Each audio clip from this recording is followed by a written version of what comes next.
Telugu YouTube ఛానల్లో మీ వ్యాపార ప్రకటనల కోసం 9154949554 కి కాల్ చేయండి. పార్టీలు మారిన వారికి కొన్ని విధాలుగా తిప్పలు తప్పడం లేదు. కొత్త వారు పార్టీలో ఇమిడిపోయే పరిస్థితి లేదు. పాత వాళ్లు వారికి సహకరించడం లేదు.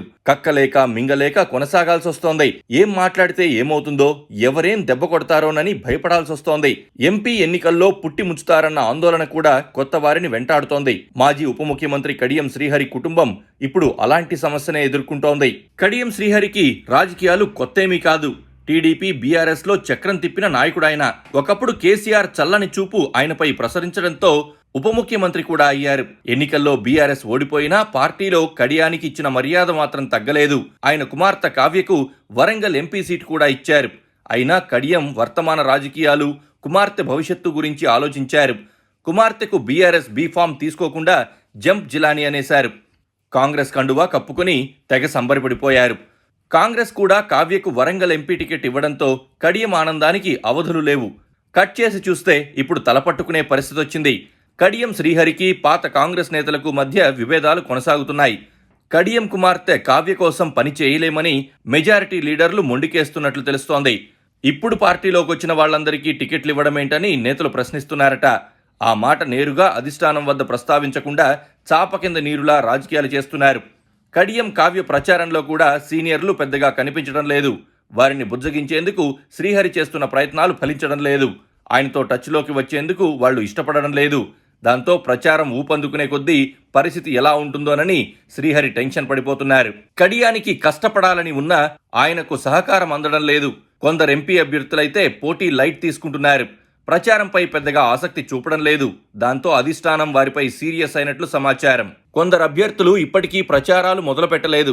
క్షేత్రస్థాయిలో లీడర్లతో సమన్వయం చేసుకునేందుకు రివ్యూలు నిర్వహించలేదు. ఎందుకు టికెట్ ఇచ్చారు అనే తీరుగా కొందరున్నారు. ఈ విషయాలను గురించి కాంగ్రెస్ స్ట్రాటజిస్ట్ సునీల్ కనుగోలు కాంగ్రెస్ అధిష్టానాన్ని అలర్ట్ చేశారు. దీంతో రంగంలోకి దిగిన ఏఐసీ నేత కేసీ వేణుగోపాల్ అభ్యర్థులు, ఎన్నికల ఇన్ఛార్జీలతో కలిపి సమీక్ష నిర్వహించారు. ఈ సందర్భంగా పనితీరు మార్చుకోవాలని అభ్యర్థులకు సీరియస్గా క్లాస్ తీసుకున్నట్లు తెలుస్తోంది. పనితీరు సరిగా లేదని ఫిర్యాదులు వచ్చిన అభ్యర్థులు కొత్తగా రాజకీయాల్లోకి వచ్చిన వారు కాదు. ఒక్కొక్కరికి 5-6 సార్లు ఎన్నికల్లో పోటీ చేసిన అనుభవం ఉంది. ఇందులో కొందరు మంత్రులుగా, ఎంపీలుగా, ఎమ్మెల్యేలుగా పనిచేశారు. సికింద్రాబాద్, మల్కాజ్గిరి, జహీరాబాద్, వరంగల్ ఎంపీ నియోజకవర్గాల్లో ఆశించిన మేరకు అభ్యర్థులు ప్రచారం చేయట్లేదని విమర్శలు వస్తున్నాయి. దానం నాగేందర్ స్థానికంగా ఉన్న కాంగ్రెస్ లీడర్లను సమన్వయం చేసుకోవడం లేదని ఆరోపణలున్నాయి. అందుకే మాజీ mayor Bonthu Rammohan, corporator Vijaya Reddy party సమన్వయ కమిటీ సమావేశాలకు వెళ్లలేదని తెలుస్తోంది. మల్కాజ్గిరి అభ్యర్థి సునీత మహేందర్ రెడ్డి నాన్ లోకల్ కావడం పెద్ద సమస్యగా మారిందనే అభిప్రాయాలున్నాయి. దీంతో లోకల్ కాంగ్రెస్ లీడర్లు ఆమెకు సహకరించడం లేదని ప్రచారం జరుగుతోంది. జహీరాబాద్ అభ్యర్థి సురేష్ షట్కర్ ఇంతవరకు అన్ని అసెంబ్లీ సెగ్మెంట్లలో పార్టీ సమన్వయ సమావేశాలు నిర్వహించలేదని విమర్శలొస్తున్నాయి.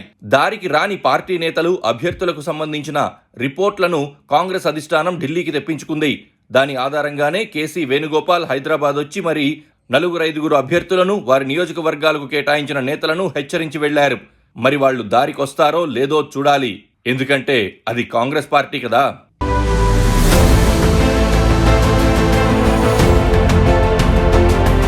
Please subscribe to KTV Telugu. KTV Telugu. KTV Telugu. KTV Telugu channel.